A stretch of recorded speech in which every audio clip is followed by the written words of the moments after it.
Hello good morning दोस्तों। फिर से एक बार हमारे यूट्यूब चैनल पर आपका हार्दिक स्वागत है। दोस्तों हम पढ़ रहे थे रीजनिंग और रीजनिंग के अंदर हमारा टॉपिक चल रहा था, वो चल रहा था दोस्तों सिटिंग अरेंजमेंट। यानी सिटिंग अरेंजमेट टॉपिक चल रहा था जिसका एक सेशन हमने कंप्लीट कर लिया है। इनसे संबंधित क्वेश्चनों की बात की थी कि किस प्रकार के क्वेश्चंस बनते हैं और जो प्रीवियस ईयर्स के अंदर आए हुए क्वेश्चंस हैं उनकी हम प्रैक्टिस कर रहे थे। तो इसको कंटिन्यू करते हैं दोस्तों। और हमारा आज आगे का क्वेश्चन रहेगा इनसे संबंधित की जो टाइप बच गए हैं उनसे संबंधित क्वेश्चन करने वाले हैं और क्वेश्चनों के माध्यम से इसको देखेंगे कि किस टाइप के क्वेश्चंस बनते हैं और जो एग्जाम की दृष्टि से बहुत महत्वपूर्ण क्वेश्चन है उनकी हम चर्चा करने वाले हैं। तो दोस्तों स्टार्ट करते हैं अपना क्वेश्चन जो कल रह गया था उसको स्टार्ट करते हैं। क्वेश्चन है दोस्तों, क्वेश्चन है अपना एक नंबर की एक कक्षा में 5 छात्र है। पी क्यू आर एस तथा टी की ऊंचाई अलग अलग है। पी की ऊंचाई केवल एक छात्र से अधिक है। क्यू की ऊंचाई एस तथा पी से अधिक है लेकिन आर से अधिक नहीं है। एस की ऊंचाई पी से अधिक है, आर सबसे छोटा नहीं है। कक्षा में सबसे अधिक ऊंचाई किसकी है? यानी इस प्रकार के क्वेश्चन पूछे जाते हैं। तो हम अपने क्वेश्चनों को कंटिन्यू करते हैं कि इनसे संबंधित किस प्रकार के क्वेश्चंस बनते हैं उनकी हम चर्चा करने की कोशिश करेंगे। तो दोस्तों स्टार्ट करते हैं। यानी क्वेश्चन के अंदर दे रखा है कि पी की ऊंचाई केवल एक छात्र से अधिक है। यानी दोस्तों दे रखा है कि पी की ऊंचाई है वह केवल एक छात्र से अधिक है। यानी ये जो पी की ऊंचाई है ये केवल एक छात्र से अधिक है, मतलब यहाँ एक छात्र आ सकता है। यानी कि P की ऊंचाई है ये केवल एक छात्र से ही अधिक है, मतलब कि ये नीचे से दूसरे स्थान पर है, ऊपर हो सकते हैं लेकिन नीचे से इसका स्थान कौन सा है? दूसरा स्थान है। ठीक है, स्टार्ट करते हैं। फिर क्या कह रहा है कि P की ऊंचाई केवल एक छात्र से अधिक है। Q की ऊंचाई S तथा P से अधिक है। यानी कि Q है उसकी ऊंचाई S या P से अधिक है। अब P ऊपर है या S ऊपर है इसको अपने को अभी पता नहीं है, एक बार देखेंगे और फिर जो क्वेश्चन कहेगा उसके हिसाब से इसको करेंगे। चलिए दोस्तों अब क्या कह रहा है कि P की ऊंचाई यानी Q की ऊंचाई S और P से अधिक है।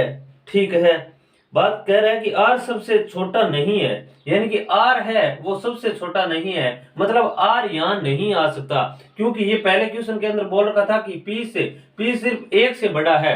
यानी R सबसे छोटा नहीं है, मतलब R यहाँ नहीं आ सकता। फिर क्या बोल रखा है कि R सबसे छोटा नहीं है, कक्षा में सबसे अधिक ऊंचाई किसकी है? एक बार क्वेश्चन फिर पढ़ा जाए। P की ऊंचाई केवल एक छात्र से अधिक है। ठीक है, Q की ऊंचाई S तथा P से अधिक है लेकिन R से अधिक नहीं है।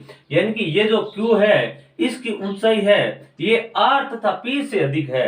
यानी कि Q की ऊंचाई है ये S तथा P से अधिक है लेकिन R से अधिक नहीं है। इसका मतलब क्या हुआ कि R है ये यहां पर आएगा और इसके नीचे Q आएगा।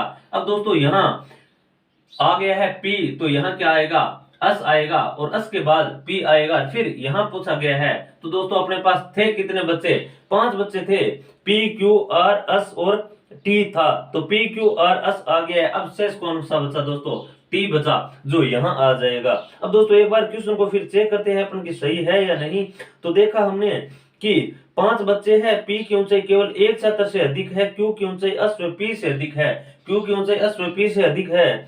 ठीक है, ऊंचाई S व P से अधिक है। R सबसे छोटा नहीं है। कक्षा में सबसे अधिक ऊंचाई किसकी है? कक्षा में सबसे अधिक ऊंचाई पूछ रखी है तो अपना आंसर हो जाएगा दोस्तों R ऑप्शन सही हो जाएगा, जो कि बी नंबर ऑप्शन अपना राइट हो जाएगा। चलिए दोस्तों आगे की क्वेश्चनों की बात करते हैं। आगे का क्वेश्चन 2 नंबर की बात करते हैं कि किस प्रकार के क्वेश्चंस आते हैं। 2 नंबर क्वेश्चंस की बात करते हैं। 2 नंबर क्वेश्चंस दिया हुआ है दोस्तों की पर्ल मीनार स्काई मीनार से ऊंची है। यानी कि दोस्तों अपने को कुछ मीनार दी हुई है, यानी कि इमारतें दी हुई है और अपने को पूछ रहा है वह उससे ऊंची है, वह उससे ऊंची है, वह उससे छोटी है, वह समान है, इस प्रकार दी हुई है। फिर पूछा गया है कि कौन सी ऊंची है या छोटी है। यानी दिया हुआ है कि पर्ल मीनार स्काई मीनार से ऊंची है। यानी क्वेश्चन ये कह रहा है कि ये कोई पर्ल मीनार है ये स्काई मीनार से ऊंची है। यानी स्काई मीनार से, यानी ये जो पर्ल मीनार है ये स्काई मीनार से ऊंची है। फिर देखते हैं क्वेश्चन आगे क्या कह रहा है कि पर्ल मीनार है ये स्काई मीनार से ऊंची है। लेकिन यूनिटी मीनार से छोटी है। यानी ये पर्ल मीनार है, ये स्काई मीनार से तो ऊंची है, लेकिन जो यूनिटी मीनार है उनसे छोटी है। यानी यूनिटी मीनार से छोटी है। फिर देखते हैं क्वेश्चन क्या कह रहा है आगे। यूनिटी मीनार तथा साइबर मीनार की ऊंचाई समान है। यानी यूनिटी और साइबर मीनार है, इनकी ऊंचाइयां समान है। यानी यूनिटी और साइबर मीनार की ऊंचाई समान दे रखी है, समान है। पर्ल मीनार इंडस मीनार से छोटी है। यानी जो ये पर्ल मीनार है ये इंडस मीनार से छोटी है। अब दोस्तों अगर ये पर्ल मीनार है ये इंडस मीनार से छोटी है तो या तो इंडस यहाँ आना चाहिए या इंडस इसके ऊपर आना चाहिए, लेकिन अभी तक अपने को फिक्स नहीं है कि इंडस कहाँ आएगी। लेकिन ये पता चल गया है कि मीनार जो पर्ल मीनार है उनसे ऊपर आएगी, यहाँ भी आ सकती है, यहाँ भी आ सकती है, लेकिन इस पर्ल मीनार से इनके मध्य भी आ सकती है, लेकिन एग्जैक्ट अपने को अभी दिया हुआ नहीं है। फिर देखते हैं कि इंडस मीनार, पर्ल मीनार इंडस मीनार से छोटी है। इन इमारतों में दूसरी सबसे छोटी मीनार कौन सी है। अब दोस्तों अपने को क्या दिया हुआ है कि इंडस मीनार है वो पर्ल मीनार से, यानी पर्ल मीनार है वो इंडस मीनार से छोटी है, तो हम इसको यहाँ पर लिखते हैं कि इंडस मीनार से, ये जो पर्ल मीनार है ये इंडस मीनार से छोटी है, यानी कि इंडस मीनार को यहाँ लिखा। तो अब ये क्या कह रहा है कि अपने को दे रखा है कि इन इमारतों में दूसरी सबसे छोटी मीनार कौन सी है। तो दोस्तों यहाँ पर क्या देखा हमने कि इंडस मीनार यहाँ भी हो सकता है, इंडस मीनार यहाँ भी हो सकता है, लेकिन इंडस जो मीनार है उनकी स्थिति अपने को एक बार कन्फर्म पता नहीं है। यानी कि दोस्तों अपने को इसकी कन्फर्म पता नहीं है कि इंडस मीनार कहाँ आएगी, लेकिन इतना पता है कि पर्ल मीनार से तो ये बड़ी है, यानी ऊपर ही आएगी। लेकिन क्वेश्चन के अंदर पूछ रखा है अपने को कि दूसरी सबसे छोटी मीनार कौन सी है। यानी दूसरी सबसे छोटी मीनार देखेंगे तो ऊपर से तो चल रही थी बड़ी बड़ी, उससे छोटी उससे छोटी, तो सबसे छोटी कौन सी हुई, स्काई मीनार। और दूसरी सबसे छोटी मीनार कौन सी हुई, पर्ल मीनार हुई। और पर्ल मीनार को देखा जाए दोस्तों तो आंसर नंबर ए अपना सही हो जाएगा कि दूसरी सबसे छोटी मीनार कौन सी हुई, पर्ल मीनार हुई। चलिए दोस्तों 3 नंबर क्वेश्चन की बात करते हैं।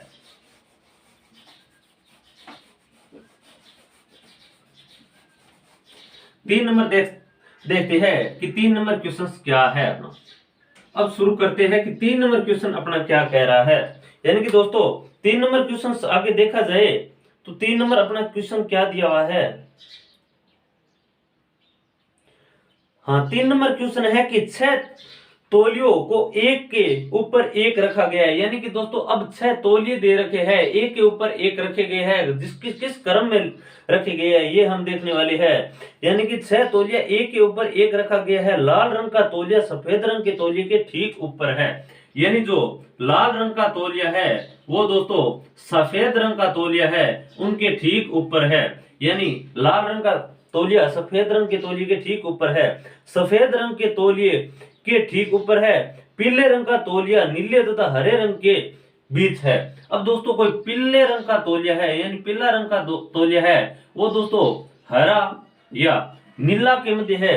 यानी पीले रंग का तौलिया है वो हरा तथा नीले के मध्य है। अब दोस्तों एक चीज यहाँ पर ध्यान रखनी है कि ये जो पीले रंग का तौलिया है वो हरा तथा नीले के मध्य है। हो सकता है हरा नीचे हो नीला ऊपर हो, तो एक बार हम यहाँ बना लेते हैं इसको कि इसको नीला कर देते हैं, इसको पीला और नीचे हरा लिख देते हैं। तो दोस्तों ये दोनों ही सिचुएशन बन सकती है अपने पास कि हो सकता है पीला तो मध्य के अंदर ही रहेगा, लेकिन हो सकता है हरा इनके ऊपर हो नीला नीचे हो। ये हो सकता है कि नीला ऊपर हो या हरा नीचे हो। क्वेश्चन के अंदर देखते हैं फिर पता चलेगा कि क्या है। पीले रंग का तौलिया नीले तथा हरे रंग के तौलिए के मध्य है। गुलाबी रंग का तौलिया लाल रंग के तौलिए तथा नीले रंग के तौलिए के मध्य है। यानी जो गुलाबी रंग का तौलिया है, गुलाबी रंग का जो तौलिया है वो दे रखा है गुलाबी रंग का तौलिया लाल रंग के तौलिए तथा नीले रंग के तौलिए के मध्य है। यानी कि दोस्तों गुलाबी रंग का तौलिया है वो ये लाल, यानी कि दोस्तों गुलाबी रंग का तौलिया है वो लाल और नीले के मध्य दिया हुआ है, यानी कि नीले रंग के मध्य है। यानी कि दोस्तों अपने को आगे पता चला कि जो गुलाबी रंग का तौलिया है वो लाल और नीले के मध्य है। तो अपने को ये चीजें का पता है कि टोटल 6 तौलिए थे दोस्तों, लेकिन 4 तौलिए तो यहाँ पर आ गए हैं। इसका मतलब नीला यहाँ है। तो दोस्तों अगर मैं यहाँ पीला को बनाऊं और ऊपर हरा रखूं तो दोस्तों अपने पास 1 2 3 4 5 6 सभी तौलियों का क्रम का पता चल गया है। इसका मतलब हरा ऊपर था, नीला नीचे था, ये सिचुएशन नहीं बनेगी, अपने आप कट हो गई। तो दोस्तों अब देखेंगे कि अपना आंसर क्या आता है और क्वेश्चंस के अंदर क्या पूछा गया है। तो क्वेश्चन पूछ रखा है कि गुलाबी तथा पीले रंग के तौलिए के मध्य कौन से रंग का तौलिया होगा। गुलाबी और पीले, यानी दोस्तों ये गुलाबी है और ये पीला है, इनके मध्य कौन सा तौलिया होगा, मतलब नीले कलर का तौलिया होगा। और अपना आंसर दिया हुआ है नीला कलर का, डी नंबर ऑप्शन सही हो जाएगा। चलिए दोस्तों अब बात करते हैं आगे की क्वेश्चनों की, यानी 4 नंबर क्वेश्चंस की बात करेंगे कि इनसे संबंधित किस प्रकार के और क्वेश्चंस पूछे जाते हैं, उनकी हम चर्चा करने वाले हैं। आगे का क्वेश्चन क्या कह रहा है। आगे का क्वेश्चन है दोस्तों कि एक मनोविज्ञान, हिंदी, अंग्रेजी, समाजशास्त्र और शिक्षा शास्त्र, अर्थशास्त्र और लेखा शास्त्र प्रत्येक की प्रत्येक की एक 7 पुस्तकें एक मेज के ऊपर रखी गई है। समाजशास्त्र सभी पुस्तकों के ऊपर है, यानी टोटल 7 पुस्तकें हैं जिसके अंदर समाजशास्त्र की जो पुस्तक है, यानी कि समाजशास्त्र की जो पुस्तक है वो सबसे ऊपर रखी गई है। इसका मतलब 1 नंबर पे रखा गई है। फिर देखते हैं कि 6 पुस्तकें किस प्रकार रखी गई है। तो 1 2 3 4 5 6 इस क्रम में रखी गई है, लेकिन अब देखते हैं कि वो किस प्रकार है। तो दोस्तों एक पता चल गया कि समाजशास्त्र की पुस्तक है वह सबसे ऊपर रखी गई है, यानी समाजशास्त्र सभी पुस्तकों के ऊपर है। फिर दे रखा है कि लेखा शास्त्र शिक्षा शास्त्र के निकटतम नीचे है, यानी लेखा शास्त्र है, यानी अपने को क्या दे रखा है कि जो लेखा शास्त्र की पुस्तक है,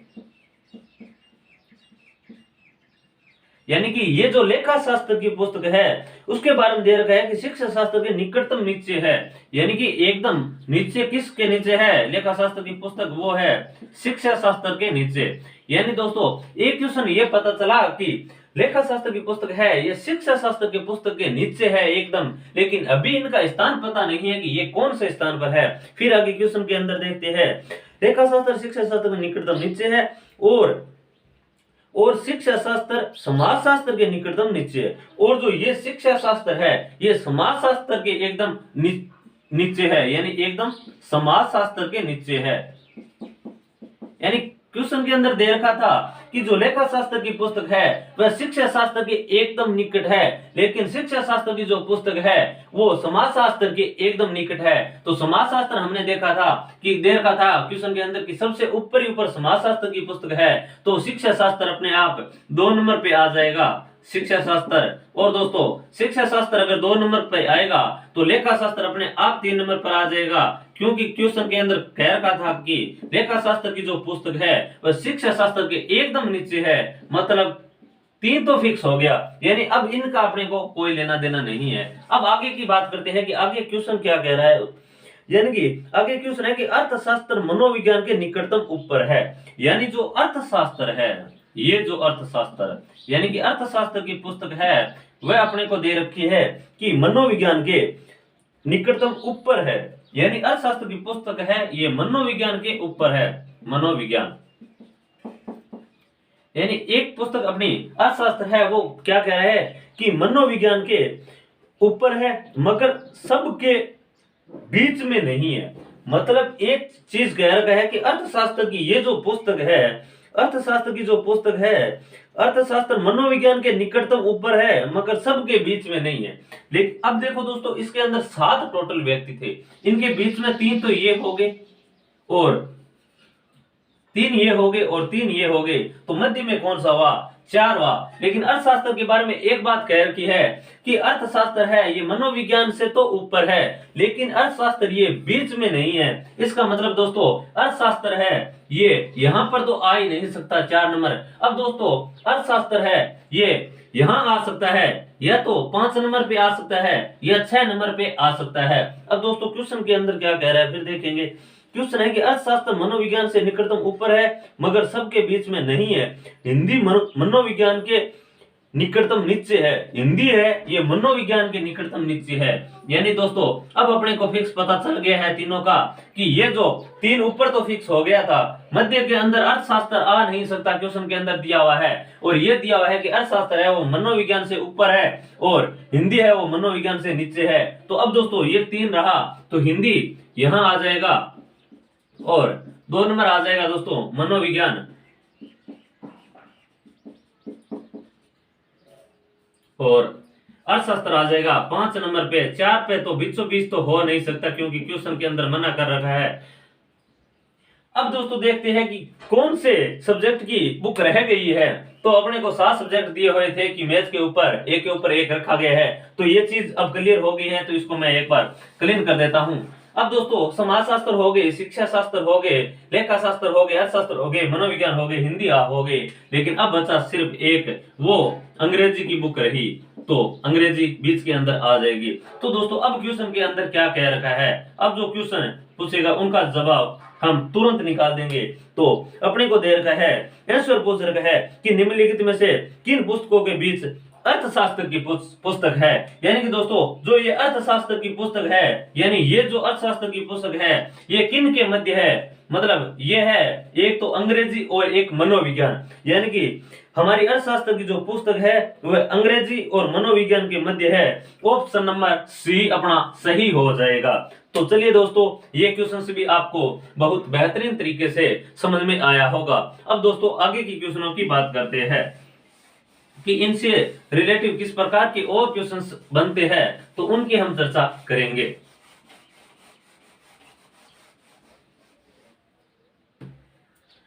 तो अब आगे की क्वेश्चनों की बात करेंगे कि आगे के क्वेश्चन क्या कह रहा है।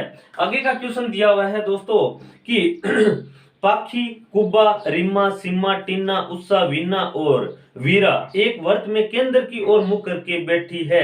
यानी दोस्तों कितनी लड़कियां हैं, 1 2 3 4 5 6 7 8। यानी दोस्तों ये कोई एक वर्ताकार मैदान है और इसके अंदर 8 लड़कियां हैं, वो बैठी है 4 5 6 7 और 8। ये कोई वर्ताकार मैदान है और केंद्र की मुख करके 8 लड़कियां बैठी है और इनका नाम है पाखी, कुब्बा, रिम्मा, सिम्मा, टिन्ना, उषा, वीना और वीरा।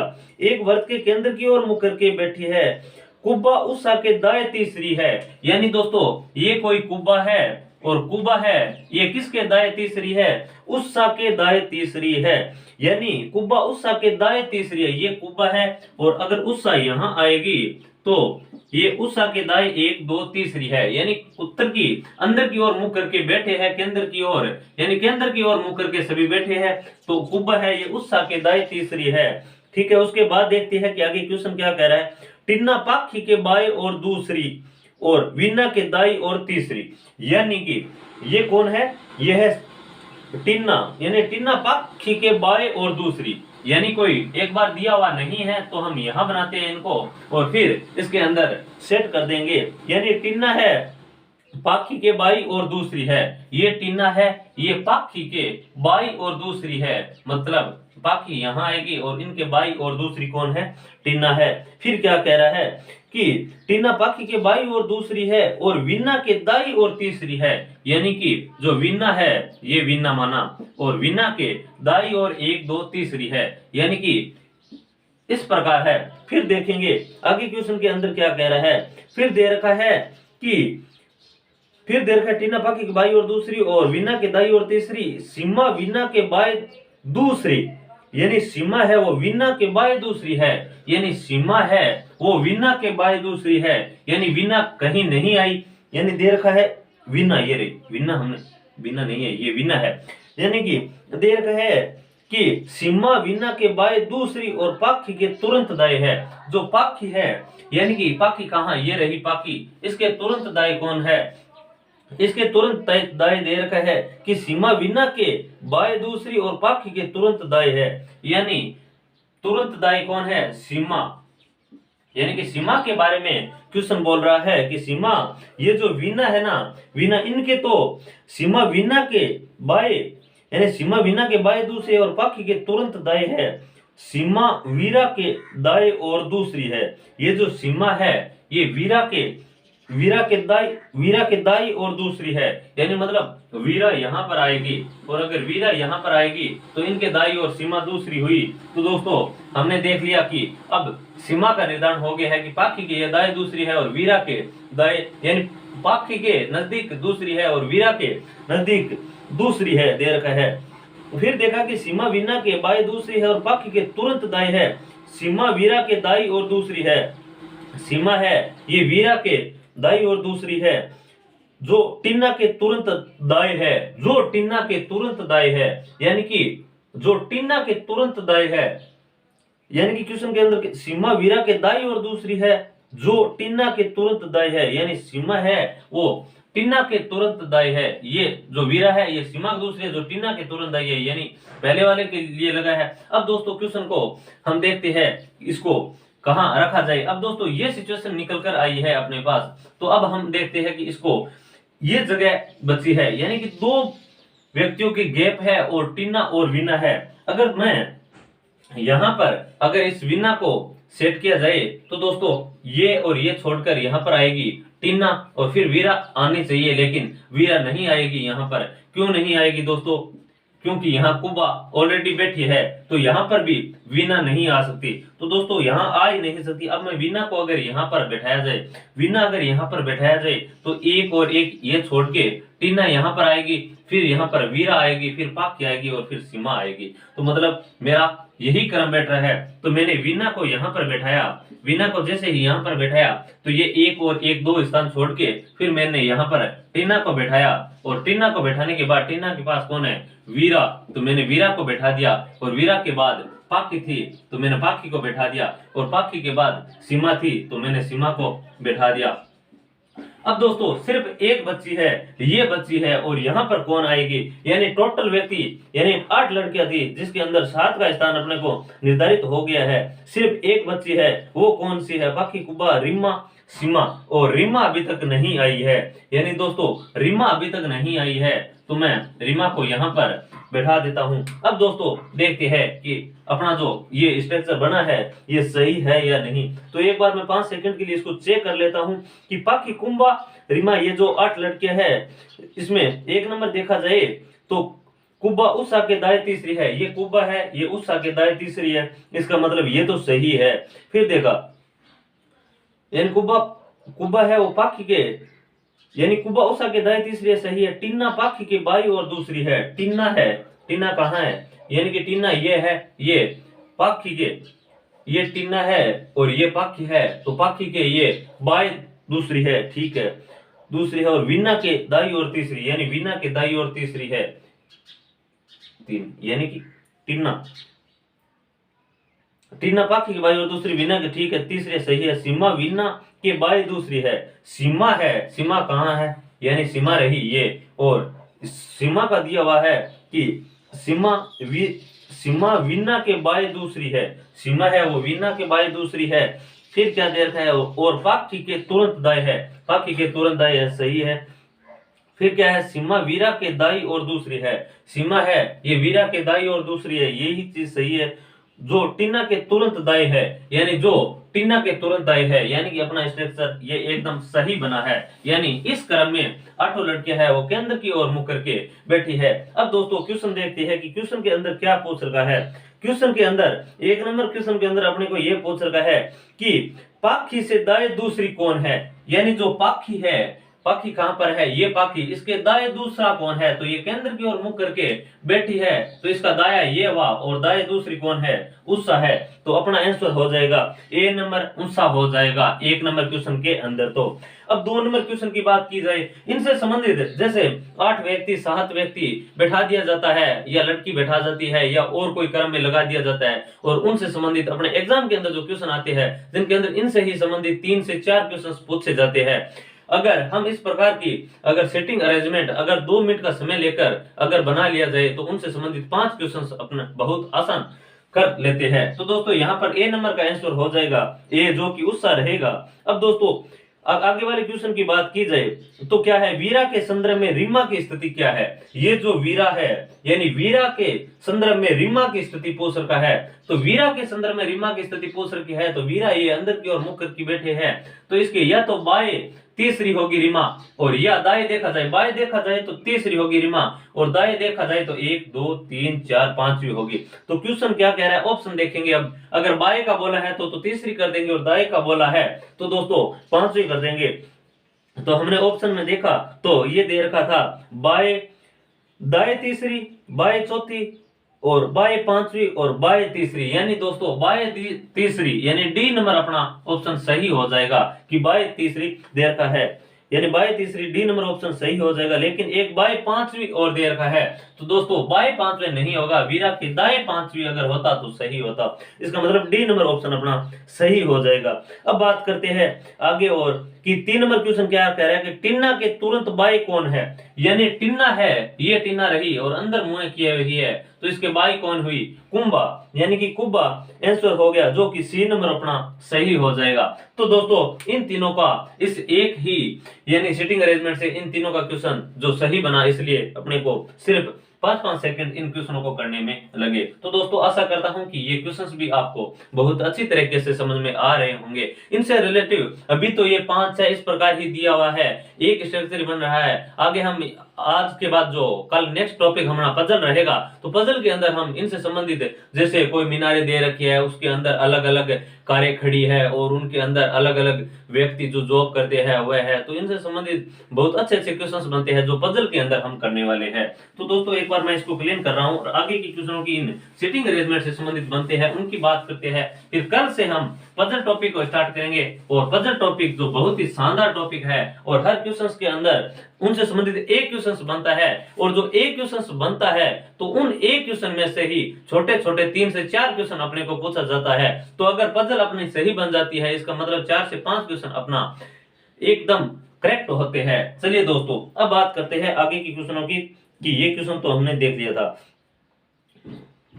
और अब देखते हैं कि सिटिंग अरेंजमेंट से संबंधित और किस प्रकार के क्वेश्चंस बनते हैं। तो दोस्तों इनसे संबंधित क्वेश्चन और किस क्रम में बनते हैं, तो शब्दकोश आधारित क्रम पर बनते हैं, यानी शब्दकोश आधारित क्रम व्यवस्था पर किस प्रकार बनते हैं। यानी अगर एक और टाइप की बात की जाए तो शब्दकोश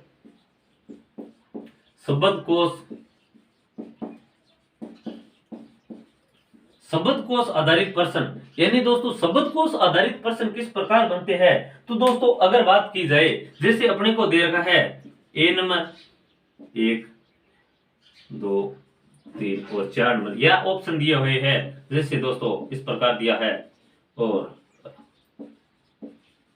इस प्रकार दिया है और इस प्रकार दिया हुआ है।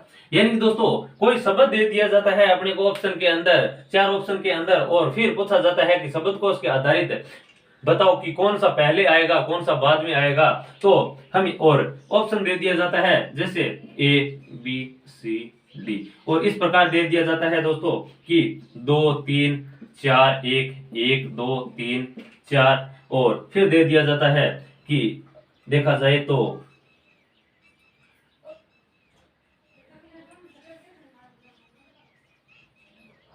यानी कि 4 2 1 4 2 1 और 3, और 1 4 2 1 2 3 इस प्रकार दे दिया जाता है। तो अब दोस्तों इस पर पूछा जाता है कि कौन सा ऑप्शन सही रहेगा। तो इसके अंदर क्या होता है, हमें शब्दों में हमें पहले देखना है कि अंग्रेजी यानी कि वर्णमाला के अनुसार कौन सा डिजिट पहले आता है, और जो पहले आता है वो 1 नंबर पर रखेंगे। तो दोस्तों यहाँ पर देखा आर यहाँ है, यहाँ आर के बाद अस आता है, मतलब ये 2 नंबर पे आएगा, ये आर है मतलब ये इन तीनों में अगर बी को छोड़ दिया जाए तो इसके अंदर आर आ रहा है, मतलब ये समान है।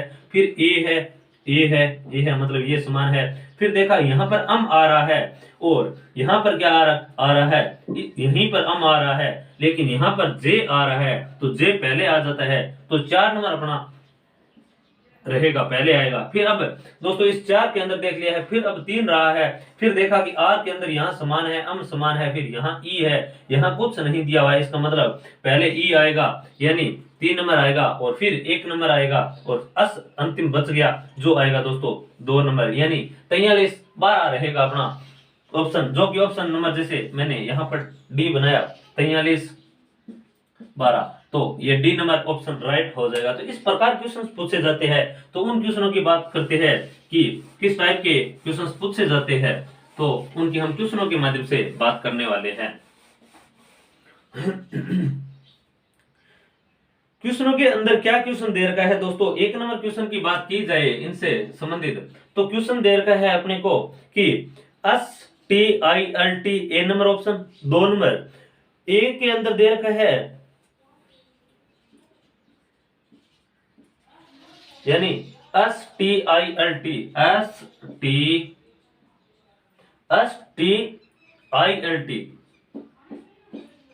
यानी कि दोस्तों STILT दे रखा है, STIF दे रखा है, STIF और अल दे रखा है, अल ई दे रखा है, और उसके बाद अपने को दे रखा है STINK दे रखा है, और डी नंबर दे रखा है STING यानी STINGY दे रखा है। यानी कि दोस्तों अपने को ये दे रखा है और अब पूछ रखा है कि कौन सा आंसर सही होएगा। तो दोस्तों इसके अंदर हम देखेंगे कि सबसे पहले देखेंगे कि चारों के अंदर कौन सा समान दिखाई दे रहा है। तो दोस्तों अस इसके अंदर ही है, इन चारों के अंदर अस है। फिर देखा कि टी है, टी है, टी है या टी है। फिर देखा कि आई है, इसके अंदर आई है, आई है, आई है। फिर आगे देखा कि यहाँ अल है, यहाँ अफ है, यानी अफ पहले आ जाता है, इसका मतलब अल बाद में आएगा। फिर देखते हैं एफ है, यहाँ एन है, एन है, मतलब यहाँ डिसाइड क्या हुआ कि पहले तो आएगा 2 नंबर। 2 नंबर क्यों आएगा दोस्तों कि यहाँ अस समान था, फिर टी समान था, आई समान था, फिर यहाँ देखा कि एल था, यहाँ अफ था, अन था और यहाँ अन था। तो अब अंग्रेजी वर्णमाला में एल से पहले आता है, अन से पहले आता है, अन से पहले आता है, मतलब अब 1 नंबर अपना आएगा 2। फिर आगे देखेंगे इस 2 को एक बार छोड़ दिया, इसको हो गया। अब देखते हैं दोस्तों इसके अंदर कौन समान है, तो यहाँ आई देख लिया। अब देखते हैं दोस्तों आई है, यहाँ अन अन है, तो मतलब आई पहले आता है तो 1 नंबर आ जाएगा, यानी अब ये 2 फिक्स हो गए। अब दोस्तों अन अन में देखते हैं तो अन अन समान है। फिर देखा यहाँ के है, यहाँ जी है, मतलब ये जो जी है ये के पहले आ जाता है तो 4 नंबर हो जाएगा, और ये जो 3 नंबर है बच्चा ये हो जाएगा। मतलब अपना आंसर निकल कर आएगा, वो आएगा दोस्तों अपना आंसर हो जाएगा 2143, यानी 2143 अपना राइट आंसर होगा, जो कि सी नंबर आंसर अपना सही हो जाएगा।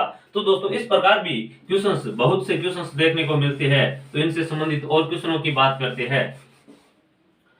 इनसे संबंधित और क्वेश्चनों की बात की जाए, यानी कि और किस प्रकार के इनसे संबंधित क्वेश्चंस बनते हैं, तो बात करते हैं। यानी कि अपने पास दिया हुआ है क्वेश्चन, क्वेश्चन क्या है, क्वेश्चन दिया हुआ है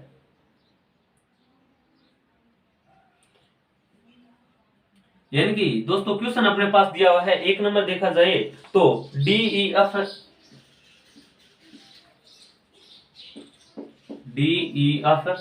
क्वेश्चन दिया हुआ है DEF ECT ए नंबर के अंदर। 2 नंबर के अंदर देखा जाए DEFE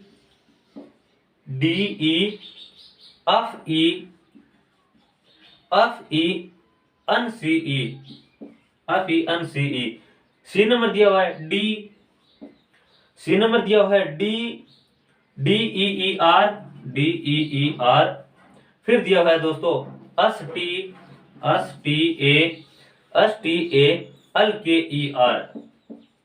और फिर डी नंबर ऑप्शन है DEFE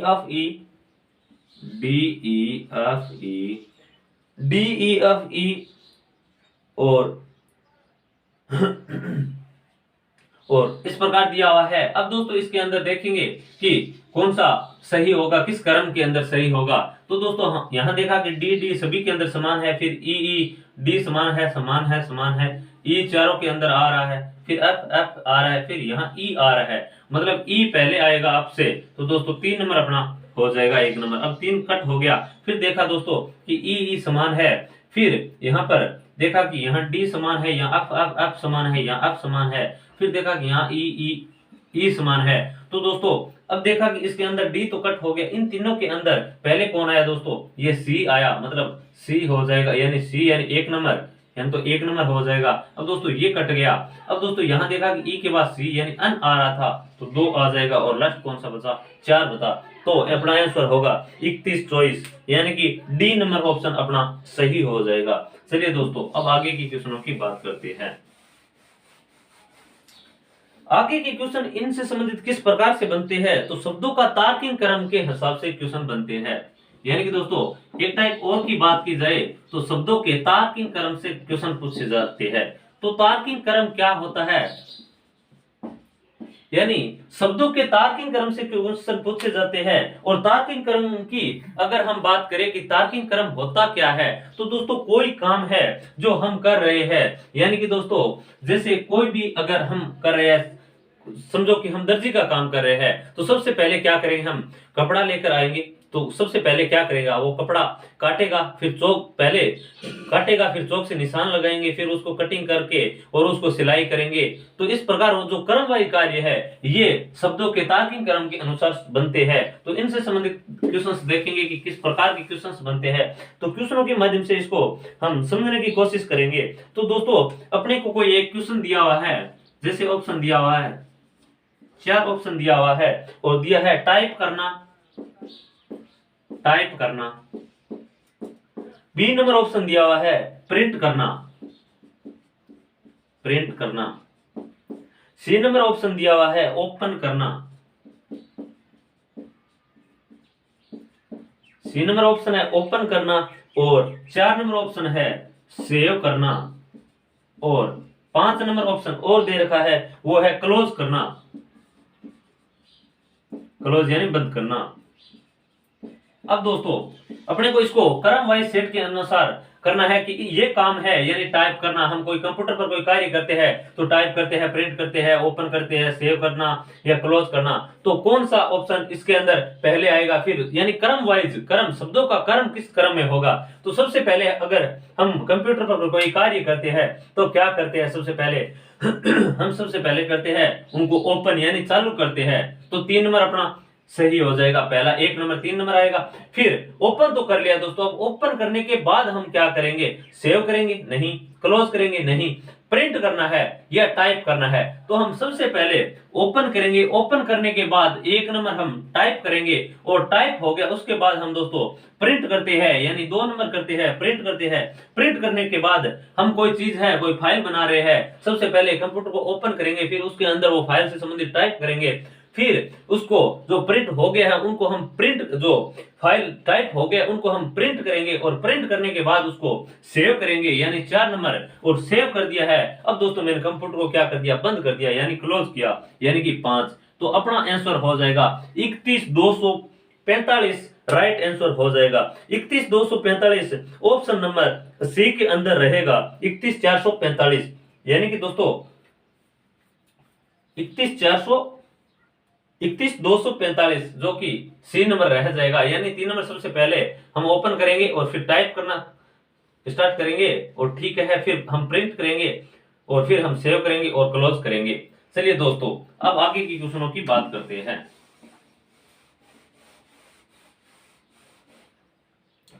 आगे की क्वेश्चन इनसे संबंधित देखा जाए तो एक और आ रहा है क्वेश्चन, ऑप्शन दिया हुआ है ए, बी, सी और डी। ऑप्शन दिया हुआ है कि खिड़की नींव,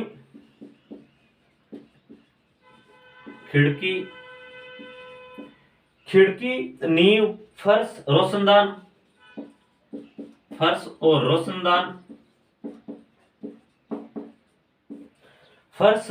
और छत। यानी कि दोस्तों ये अपने को ऑप्शन के अंदर दिया हुआ है रोशनदान और फिर दिया हुआ है छत। यानी कि दोस्तों हम कोई मकान यानी कि गृह का निर्माण कर रहे हैं, यानी कि घर का निर्माण कर रहे हैं, और जिसके अंदर हमें ये दिया हुआ है, तो हम सबसे पहले इनमें क्या करेंगे, यानी कि हम एक नए घर का निर्माण कर रहे हैं और हमें दे रखा है कि खिड़की है, नींव है, फर्श है, रोशनदान है, छत है। तो सबसे पहले हम क्या करेंगे, तो इसके अंदर हम सबसे पहले घर का अगर निर्माण करते हैं तो सबसे पहले हम क्या करते हैं, तो सबसे पहले करते हैं दोस्तों हम सबसे पहले उसके अंदर नींव भरते हैं, यानी कि जो घर बनाते हैं तो सबसे पहले हम उसके अंदर नींव बनाते हैं। फिर देखा उसके बाद हम क्या करते हैं, तो उसके बाद हम नींव भरते हैं और उसके बाद लगाते हैं यानी फर्श लगाते हैं। तो पहले 2 नंबर आएगा और फिर आ जाएगा दोस्तों 3 नंबर, यानी कि हम फर्श लगाते हैं और उसके बाद देखा जाए तो हम खिड़की लगाते हैं और उसके बाद हम रोशनदान लगाते हैं, ये 4 नंबर, और उसके बाद हम छत लगाते हैं, जो अंत ही अंत छत लगती है। तो हम छत लगाते हैं। यानी दोस्तों हम जैसे घर, अगर नए घर का निर्माण कर रहे हैं तो सबसे पहले हम उसमें नींव भरेंगे, उसके बाद हम उसमें फर्श लगाएंगे और उसके बाद हम उसमें खिड़की लगाएंगे और खिड़की लगाने के बाद रोशनदान लगाएंगे और रोशनदान लगाने के बाद छत लगाएंगे। तो अपना ऑप्शन हो जाएगा 23,145 जो कि बी नंबर अपना सही हो जाएगा। तो दोस्तों आशा करता हूं कि ये क्वेश्चंस भी आपको अच्छी तरह से समझ में आया होगा। तो हमने दोस्तों 2 सेशन लेकर इस सिटिंग अरेंजमेंट टॉपिक से संबंधित क्वेश्चनों की बात करने की कोशिश की और इनसे रिलेटिव क्वेश्चन किया। तो आशा करता हूं कि ये क्वेश्चंस आपको बेहतरीन तरीके से समझ में आया होगा। अब नेक्स्ट टॉपिक हमारा रहेगा, वो रहेगा दोस्तों पजल, जो इन सिटिंग अरेंजमेंट से संबंधित पजल का ही ये सिटिंग अरेंजमेंट एक टाइप था जो करने की कोशिश की। अब पजल के अंदर इनसे संबंधित और यानी कि हार्ड सवाल किस प्रकार से बनते हैं, जैसे अपने को 7-8 व्यक्ति दे दिया जाता है, उनका अलग अलग व्यवसाय होते हैं, वह अलग अलग बिल्डिंग के अंदर रहते हैं और फिर इन तीनों को मिक्स करके इनसे संबंधित क्वेश्चन पूछ लिया जाता है कि कौन सा व्यक्ति है वह किस बिल्डिंग के अंदर रहता है, कौन सा व्यवसाय करता है। तो इनसे संबंधित जो हार्ड क्वेश्चंस बनते हैं और जो एग्जाम के अंदर अगर पजल से संबंधित एक ही क्वेश्चन आ जाता है तो उनसे रिलेटिव हम अगर उसको सही कर लेते हैं 2 मिनट का समय देकर भी, तो उनसे 4 से 5 क्वेश्चन हम सही कर सकते हैं। तो दोस्तों कल के सेशन के अंदर हम पजल टॉपिक के बारे में जानेंगे। तो चलिए दोस्तों, धन्यवाद।